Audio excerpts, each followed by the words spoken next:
Welcome back to Sonic Dorms, everybody. In the Sonic Dorm today, of course, with your host here, Max DeValo. I've got none other than Mr. Pete Shoulder of One More Satellite, a brilliant new project starring not just Pete, but one of my favorite guitar players of all time, Mr. DeLeo. So welcome to the Sonic Dorm, Pete Shoulder. Thank you for being here. Thanks for having me. How are you doing? Doing great. It's an absolute pleasure to have you doing this with me because I absolutely love your voice, and Thank you. I was first introduced to you by way of an album, not from Dean, but from Robert. Robert DeLeo put out a record a couple years ago, a solo record, his debut solo record, entitled Lessons Learned. And I remember just going, "Who's that?" And if you wouldn't mind, with a lot of my first time guests, I like to take it back to the beginning. So your voice immediately is a standout on, I believe, on any project that you'd be a part of. So where did you find that voice? Well, I mean, it's an odd thing because I think of myself first and foremost as a guitar player, really.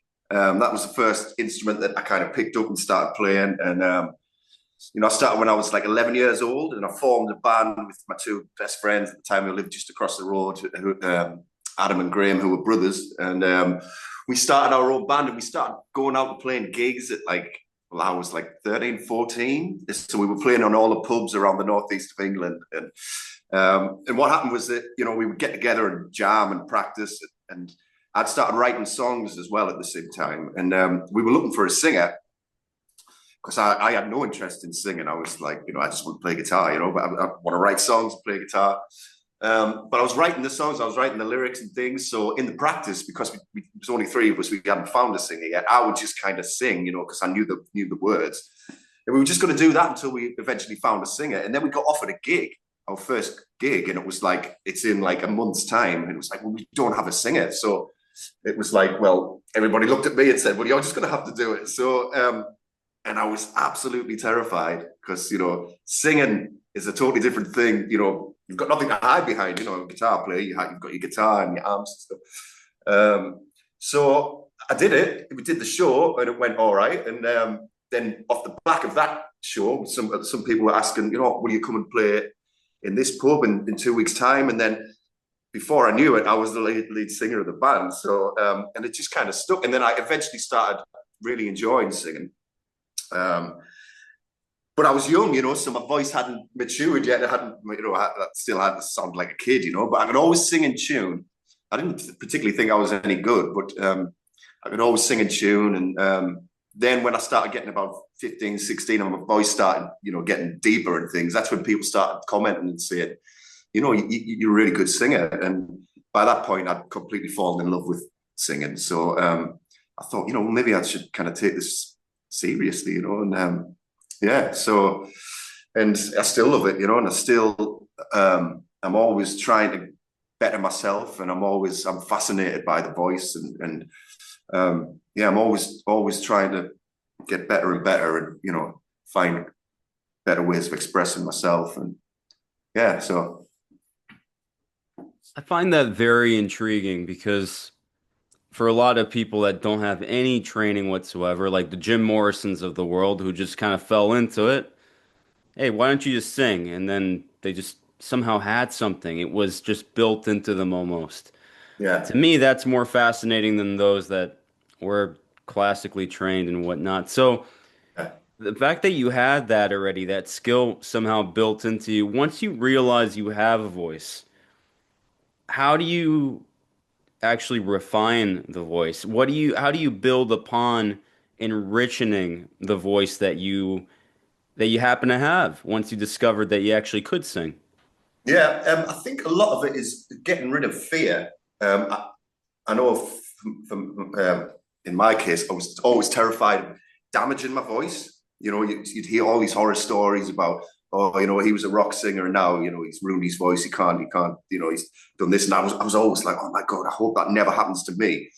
And that fear was actually paralyzing because, it was stopping me from kind of playing with it and finding out what was there, and you know, pushing myself, and you know, you have to do that to kind of improve and, you know, grow your range and stuff, and, you know, find a way to do it safely. And, you know, you've basically got to sound like an idiot a lot of the time. You know, you make some terrible noises, and, you know, I learned so much just being on stage and singing in front of people. And yeah, so, you know, it's definitely, my voice is definitely, in my opinion, it's got better over the years. My range has increased from, you know, I used to have a very limited range when I was younger, and I would always like listen to singers like, you know, Robert Plant and Jeff Buckley, and I'd be like, how are those guys hitting those notes, you know, and then no notes. And I just sort of, you know, I got obsessed with it. I still am obsessed with it, really. And I would just, you know, try and imitate those singers, and yeah, it's a constant learning. It's a constant journey, you know. I don't think I'll ever get to, I hope I don't ever get to a point where I'm going, right, that's it, I'm done. Mastered that. You know.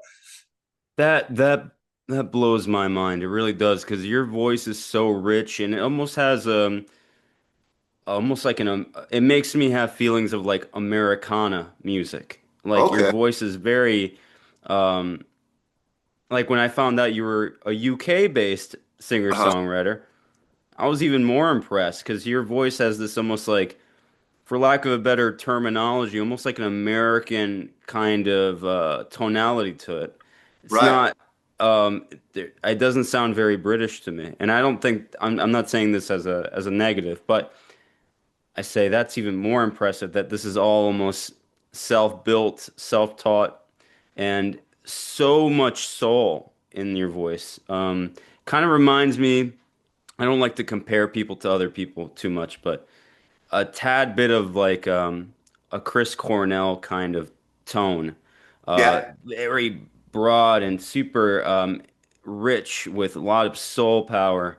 And a lot of that comes through in your phrasing, your delivery, and yeah, I can go on, but Oh, I cool. think you Well, I get think, what I think you yeah, get where yeah, I'm coming from here, but yeah, totally. Well, it's yeah. interesting to say that about the American thing, because it's when I was growing up, most of the bands and artists that I listened to were American, you know, or they were British who were kind of making American music, you know, the whole British blues boom and things. But you know, I mean, I was born in 1983, so I was like a kid in the 90s. So bands like Stone Temple Pilots and things, you know, I was just taking all that in, you know, and Nirvana and things, and then I went like way back and started getting into blues music and like real old blues music, you know. First the kids like the Zeppelin and Free, and then Eric Clapton, Cream, and then I read about the music that they were influenced by. So, you know, obviously the Robert Johnson, Muddy Waters, and I would go back into there, and I got really into that sort of stuff. And then loads of soul stuff as well. So it's yeah, a load of my education is American artists, which is funny with when I'm working with Dean and Robert DeLeo. It's kind of the opposite. I remember when one of the first times we met, I said that to Robert, and he was like, he says, "Well, I used to just listen to British bands, you know, growing up." So it's funny. It's this kind of conversation across the Atlantic, you know, that we're all having. Yeah, I know Robert and Dean are huge fans of bands like Yes, for example. They Yeah, grew up on a lot of progressive rock, UK-based progressive rock yeah. music, which you Which wouldn't necessarily, yeah. I didn't really get it. I didn't. That kind of bypassed me. That sort of stuff. So I'm not very well schooled on that. But That's you brought up Free. That's another voice, Paul Rogers. That's another voice that I can, again, British, UK based, but there's almost like this tinge of Americana, very roots based blues rock tonality in Paul's voice that yeah, I can, and yeah. I mean, he's just one of these. I mean, that was actually my first ever proper gig that I went to when I was like 12, I think. I went to see Paul Rogers play in Newcastle. And we're kind of from almost the same area in that, you know, we're both from the northeast of England. And then you've got David Coverdale he's around the same place as well. So there's a lot of, this area of the northeast, there's a lot of that kind of tone of voice, you know, that kind of bluesy rock soul kind of thing. I don't know why that is, but some yeah, really good, those kind of singers come from around here. But yeah, Paul Rodgers, I still listen to him now, and I'm like, he was doing that when those early free records. He was like Hmm. 16, 17 years old, and it was just all there, straight away. It's incredible. So it's fascinating to me because I only discovered your voice probably about 3 or 4 years ago now. So I'm going, where has this guy been all this time? What, to a lot of people, to a lot of fans, or people who enjoy or appreciate your voice, that's how they were introduced to you by way of maybe Robert DeLeo's solo record or now even Mhm. the new project with Dean. But what led you to going into being in the general area of being introduced to Robert DeLeo and the DeLeos in general? What led you into that? And what were you doing before that that maybe some people don't recognize?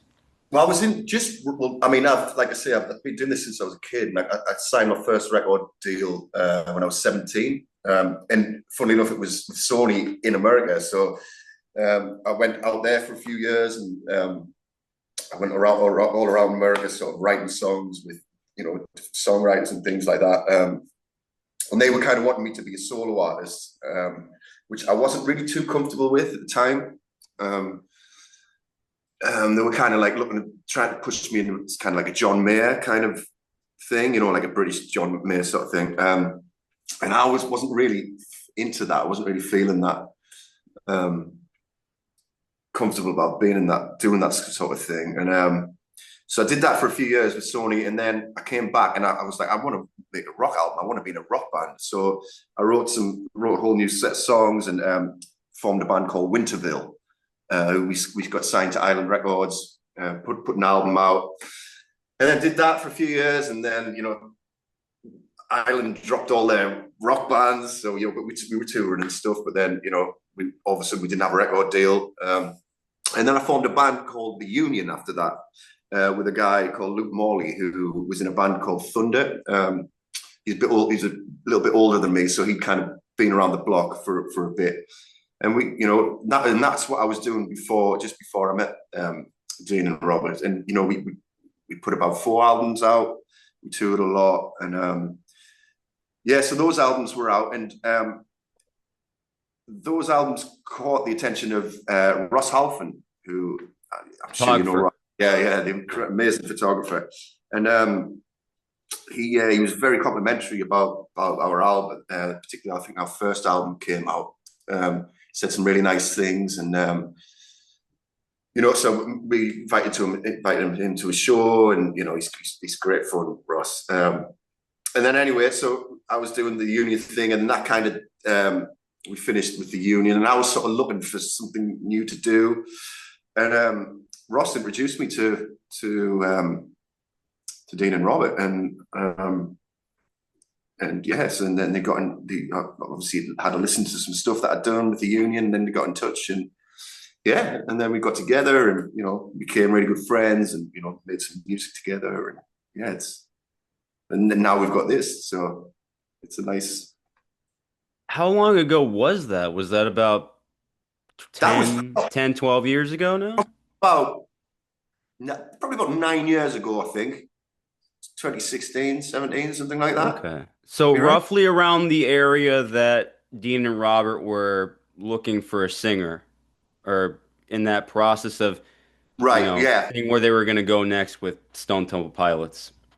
Yeah. So, and so they were kind of doing that, and they found Jeff Good, and they also, and then they were saying, like, let's make a new. How about we make a record together? Like a different project. So they'd been jamming with Brian Tishy, drummer, the amazing Tishy, and they've been working up a few songs, and they said, we're looking for a singer for this. Would you kind of be up for trying a few things? So it's like, yeah, definitely. So they sent me some stuff, and via email, and I wrote some lyrics and melodies, and then it was like, yes, this is great. So I went back to LA, and we made an album, which is still unreleased. I'm hoping it comes out at some point because it's very special. And then things with STP kind of took off again, and so that kind of got put on the back burner for a bit. But we're always in touch and friends and stuff, all the way through.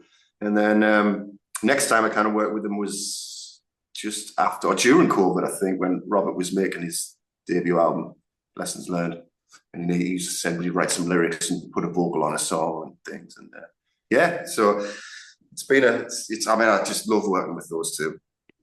It's just really good. They are incredible. I've been waving the flag for all members of STP in some kind of way throughout the years because I don't feel they get the proper respect and that they deserve as songwriters and as musicians. But I Right. feel like they should be talked about in the same breath as some of the giants out there. And sometimes I feel like Oh, of course. they're not being mentioned enough or being no, I'm like, did you hear this music? This is Yeah. incredible. And they're so versatile, but they're so eclectic with their range of styles and where they can enter and everything from blues to soul to heavy metal if they want to be super Yeah. rough about it, or they can do bossa nova-esque type Mhm. tunes too.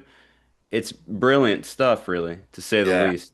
Yeah, they're incredible, both of them. It's just, yeah. And that's what I always loved about STP. I loved all those different influences. They were a rock band, but that they had all this other stuff going on under the surface, which is like, and being a guitar player and like I'm trying to learn it. Go, what's he doing there? Like and all the different tones they used to use and still use. And of course Robert's bass playing, which is like mind blowing when you sit and listen to what he's actually doing. So it's great, it was yeah, I was a huge fan when I was younger. So making music with them now is great, and it's still like, I mean, on this album, this One More Satellite album, Dean would send me songs. And I'd be listening to. Like I say, I'm a guitar player, so usually you hear something and you can tell what it is, And like even now the album's out. Like, so I've been learning. We did a few acoustic performances a few months back, which we released one, not Paper Over the Cracks acoustic and things. But there's other songs, and I'm learning them on guitar. And I'm like, what are you playing on this? Like I just can't figure it out at all. So it's an education still. Pete, before we talk about One More Satellite, this is really interesting to me. You just brought it up. Dean brought it up too during an interview recently. The fact that the guys were working on, finding another singer with an STP. They decided they wanted to do another project outside of that and include you in that project. And there's a completed record of, I'm sure, brilliant music Mhm. featuring your voice on it, but with Dean and Robert and Brian Tishy on the drums. What was if you wouldn't mind, I know like if you can't share too much, that's okay, but what is that project and how does it differentiate itself from, say, something like what you're doing now with Dean? Or was Right. there not really too many You mean, differences there, really? you mean stylistically, Yeah, yeah. exactly. I would say it's probably more. Um, it's difficult to tell. It's. I would kind of say it's more classic rock, really. Rather, I'd say with One More Satellite, there's quite a lot of prog sort of influences in it. It's still a rock band, still classic rock. Is it classic rock? I don't know. All these labels, but it's very straight. The album that's unreleased is very straight ahead, quite bluesy, soulful in places, and just like the best rock band you've ever heard, in my opinion. I mean, you've got Robert, Dean, and then Brian. I mean, that's like that's a band. That's you know what I mean. Um, and then you've got me shouting my head off over it all. So, but yeah, great songs and just sounds sonically, it sounds great.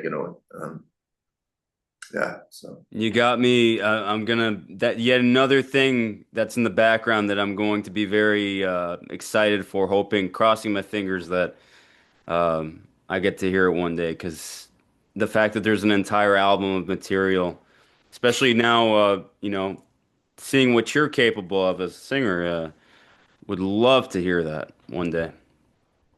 yeah.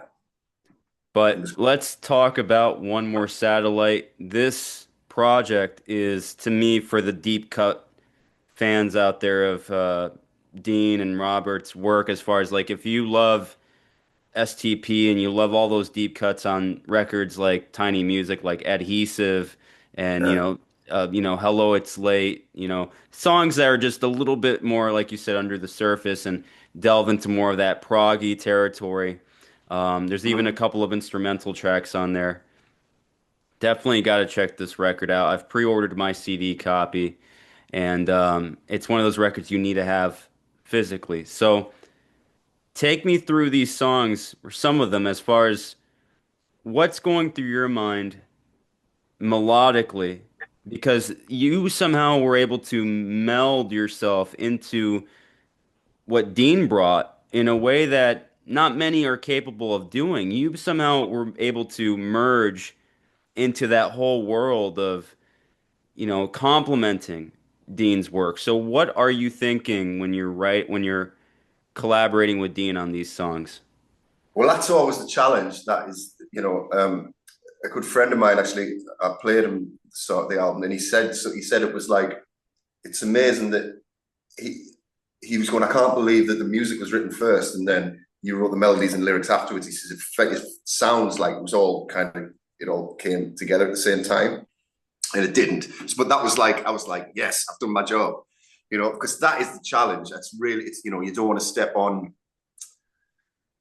Dean's toes. You want the vocals need to and melody needs to be in its place and not be crap. Stepping on the toes of the music and the guitar, and you've got to find the spot. Your right spot, and you've got to find melodies which work, but are also hooks. Which people can get into people's brains, and it's that's always a challenge. And I must admit, this album was a challenge to write because musically it's just like some of the songs are insane. I'd be changing keys every like you know every like few seconds. It'd be like, oh right, now we're in E. Oh no, we're in D now. It's like, oh my god. So it was a challenge I was like, I've got to get something which is cohesive and ties everything together, and it's still people can sing along to it, and that is really hard. That is very hard. But usually, it was usually I've got to a place now where because normally, over the years, I've always kind of written songs from the ground up myself. So I'd come up with the guitar parts and things, and if I get to a bit where I was stuck melodically, I would say, oh, well, maybe I need to change chords, or whatever. But with this, I get this, Dean would send me something, and it's that's it. It's set in stone. It's like I've got to do this. So it was really challenging, and it took me into areas which I would never normally go. I would never come up with stuff that I've come up with on this album. I would have never done that on my own. And that's really fascinating to me. And it's that Dean pulls all these different things out of me. So yeah, that is always a challenge to try and get it to sound like to get everything to complement each other, really. But what I do now, I've got to a point where because I do so much now, this kind of writing. Usually, I will put the music on for the first time, and just press record on my phone, and I'll just sing along, not think about anything, and I'll just sing, and I'll sing melodies, and then 9 times out of 10, usually they stick. I go back and I'll sit there and try and come up with something and try and build a melody from scratch and things, and it doesn't work, and then I'll listen to that initial recording where I did it, and usually it's there. It needs a little bit of refining and molding, but those melodies usually kind of stick. Okay, so you're more of a stream of consciousness kind of approach to what you do, and then kind of go back and do a then little editing yeah, afterwards. yeah. I mean, Okay. sometimes that's not the case. There's some songs on the album where it was really like I felt like I was, I felt like pulling teeth, and I was like literally going, "What should the next note be?" I was really thinking about it rather than just like letting it out. So it's different every time, really. But yeah, but so it's the end result is always surprises me. It's like I would never have done that on my own. You blended, there's just certain, especially sonically with your melody and your melodies within the songs, you're doing certain things that aren't too, you're doing it in your own style, but they're not too different from something that I would have been like, oh, Scott would have maybe done something similar on a collaboration with Dean at some point, or even when Richard Patrick worked with Dean and Robert in Army of Anyone. There's just certain things that you're doing, but it's very similar, but also very different. You're doing it in your own way, but it Right. immediately is recognizable to its core, pardon the pun, of what Dean would do in any other project. But again, it's filtered through your voice. So I don't want you, it's not like you're copying anybody else, but No, no, no. I know what you're you're saying. blending those sensibilities in a way that's almost like logically to what he's bringing. And Yeah, it blows my mind to hear something like that because I go, I know he's not trying to copy anything that came before. He's doing this in his own way, but it's just this magic melding of your sensibilities with his, and that's just something that fascinates me to say the least. right. Yeah, that's interesting. I mean, I think that says more about stuff that, Dean writes, I think, really, you know. You think it comes through subconsciously sometimes as well? Maybe, yeah, I think so, Yeah. yeah. Yeah. And also, I think we have a lot of similar influences. Like, we have a lot of different ones as well, but like, I think we're very, we agree on music that comes from the same place, if you know what I mean. Do you know what I mean by that? Like Yeah, music that has soul, and it comes from classics, really. Um, absolutely. And you did this record remotely, right? As far as like he would send you the tracks. yeah, the majority of it was done remotely. Which I'd done before in the past with Dean and Robert, and with Brian Tishy on. I do that quite a lot. Um, I went out to LA, and we did a few together. We did Willow May, Drowning Out the Sun. I think Kind of Worms as well. Although I did sing that back at home, but I wrote it when I was out there. Yeah, I mean, it's so easy these days. I mean, I can be in. He'll text me. He'll text me a sort of finished song, and then I'll spend all day working on it, or and then at the end of the day, I'll text it back to him. And it's instant, and it's and usually, I guess because we've worked together in the past, usually he was happy straight away, and it was like, yes, this is it. It's great, and yeah. So I don't mind working that. It's nice to have somebody in the studio with me to get feedback. That's good because when I'm working on my own, like I did on the majority of this album, it's just me in a room and working the computer, and I'm editing the vocals and doing all that. I could just sing the same thing over and over again, and like forever. I can just, when you're on your own and you don't have somebody to go, that's fine, that's good, move on. It's quite hard. You get into your own head, and You can get obsessive about it. Yeah. yeah, about little Yeah. things which actually probably don't even matter. And so I do like to have somebody in the studio. So it's nice, it was those songs that we did where Dean sat next to me while I was recording. That's good, that's fun. Yeah, but I mean, I do this all the time now. This is, I think most musicians do now. This remote thing. So I would have never noticed because you listen to the record and you go, yeah, it sounds like you're in the room right, with well, the right. guys. So it's seamless is what I'm trying to say. Right. So I love Uh, it. And one thing that really takes me aback on top of everything else I've mentioned at this point is your lyrics. I take it you wrote all the words, right? yeah. Your lyrics are fantastic. I've got something here. I mean, these are lyrics that stood out to me. Can of Worms, you say, in the sealing of my fate, the chaos in my wake, the poison in the well, the curse I must repel. These are fantastic lyrics. I love that. I also love in Pull Back the Veil when you say, I want to see, I've heard that we are all just prisoners of gravity. These Yeah. are fantastic words. And I think that's another thing that made me gravitate towards your work is what's on display lyrically. What's inspiring you on a lyrical level? Is this another thing where it's very stream of consciousness, or is it coming from more of a personal kind of set of experiences? It's interesting when it comes to lyrics with me because I very, very rarely sit down with a song and say, I'm going to write this song about this subject. I don't. There's a few exceptions on this album. Actually, there's probably only one song on this album which I did that.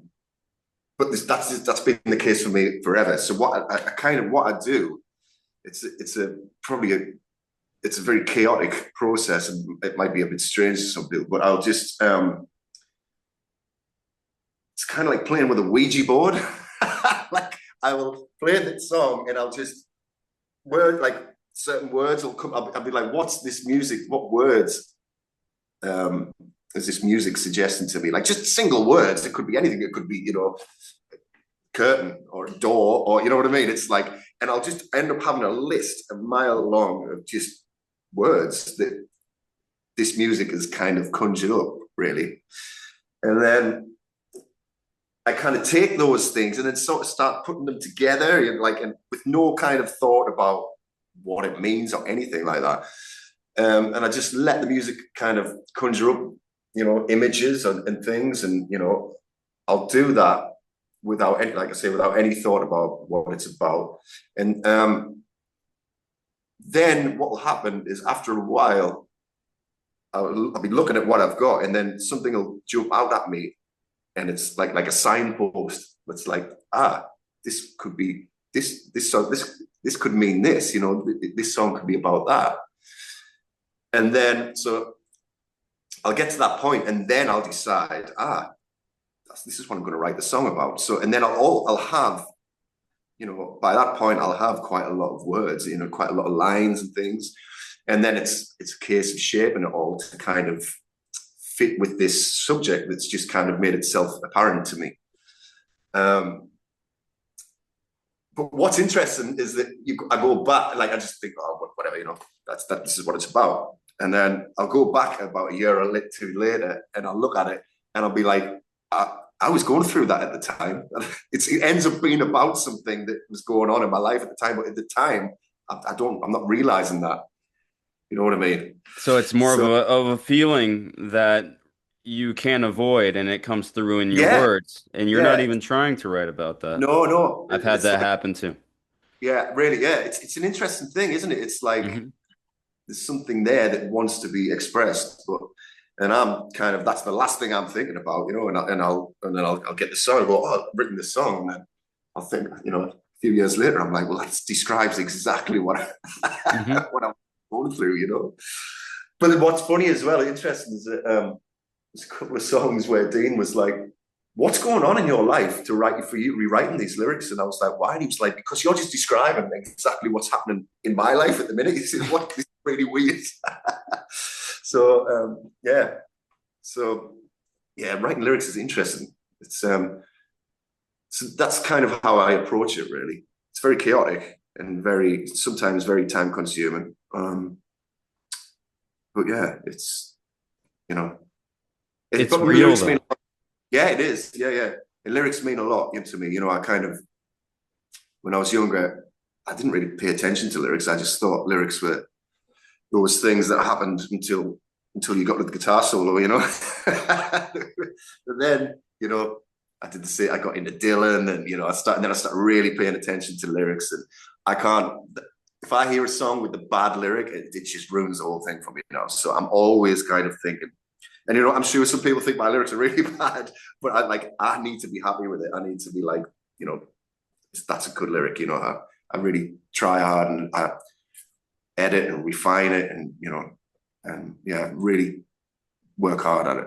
These are strong lyrics, in my humble opinion, and this is definitely what I'm gonna consider to be a record I'm really gonna enjoy during the fall or winter seasons, because some of Okay. these songs do remind me of the fall and the winter for some reason. Just Dean's style of playing, and some of Yeah. it's a little summer like, but there's a couple tunes like Willow May, for example, or even Drowning Out the Sun is my personal favorite. That one is the way the verses go into that dun dun dun dun, and you're like, oh, I wasn't expecting the song to go there melodically. Right, It's right. it's kind of I think what you were talking about earlier, where you think the song is going in one direction, and then within seconds it's leaning Mm-hmm. somewhere else, and Yeah, yeah. it's I mean, his chord changes on that are so beautiful, and yeah, it's just trying to find a good melody that complements that and doesn't screw it up, you know. Yeah, I think you knocked it out of the park, and I am very, very pleased with this album. This is an album that I don't like to say this too often, but I feel like there's a general lack of records that I consider to be big knockout albums these days for me. Why? I don't know, but I'm not hearing things that really do that for me. But when I hear something, it's even that much more special because of that. And this record to me is very special. These are a great collection of songs that to me really stand out and in the best of ways. And I can't thank you. praise it enough. And I'm so glad as well because I was introduced to your voice. And I'm really excited to hear. Throw me whatever project you're working on next. I will promote it, represent it, talk about it, Thank you. I will do it. and appreciate it. Obviously, purchase it because I believe in we should buy the records, especially the ones that we really love. And All right. there's nothing like Good man. owning an album, actually owning it, not renting it. To me, Yes. streaming is renting. Yeah, yeah, yeah, yeah. Own it, especially if it means something to you. Yeah. So. Yeah. With that being said, what is, if you wouldn't mind sharing, is there anything that you're working on now, or what's next for you? Yeah, I mean, I'm always busy, always working on things. Working on the second One More Satellite album already. We've already got a few songs finished. I'm sitting on about seven songs Dean's finished that I need to, that I'm, you know, going to write lyrics and melodies for. I've been so busy doing some other things at the moment, so but I'm coming around to doing that now. Um, I'm doing a lot of producing as well for other artists over here. Making an album with a guy called Spike, who was in a band called the Choir Boys. I don't remember them. I Oh think maybe yeah, the London Choir Boys in America, I think. yeah. Hmm. Um, so yeah, I'm producing an album with him where I'm playing all the instruments and kind of engineered it and recorded, produced it. That's really good. It's like kind of a folk album, but it's some great stuff on it. Really, really good.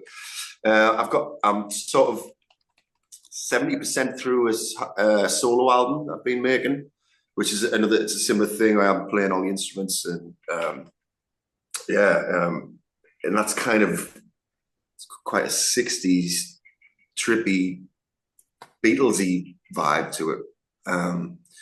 So yeah, so doing that, and then you know producing a few other artists, and yeah, getting this next One More Satellite album finished. So yeah, As of right now, it's probably early days still, but does it sound too different from what we got this first album, or is it more of a continuation? Yeah, continuation, I would say. Yeah, I mean, great, really good stuff so far. Really good Yeah. stuff. All right. Well, I'm really excited. Like I said, I am here for life. You've made a fan for life, and I am really excited to hear whatever's next. I'll definitely do whatever I can because I'm also trying to build what I'm doing. But and you've been a big part of helping me with that today, because for every artist I have an opportunity to speak with, to me, it's just another stepping stone for me. And I'm trying to build this as a premier spot for artistry and build and talking to artists and having a safe place for artists to talk about the music in a way that feels more like a casual conversation or chat, but pays 100% respect to the music, because that to me is where it's all at. Yeah, that's great. That's So really good. Well, good luck with it, and I'm glad I could kind of, yeah. help a little bit, But yeah, thanks for having me on. No, thank you, and all the best to you. Seriously, check out One More Satellite, everybody. Pete, if anybody wants to check out what you're doing, generally speaking, where can people look into that? Yeah, I've got, the usual, the Facebook and Instagram, Pete Shoulder. So yeah, everything's on there really. Any news will be out there.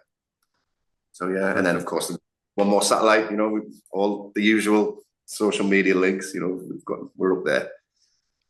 All right. Well, Pete, it's been a pleasure speaking with you today, and You thank too, you for man. again for being part of this, and all the best wherever you go next.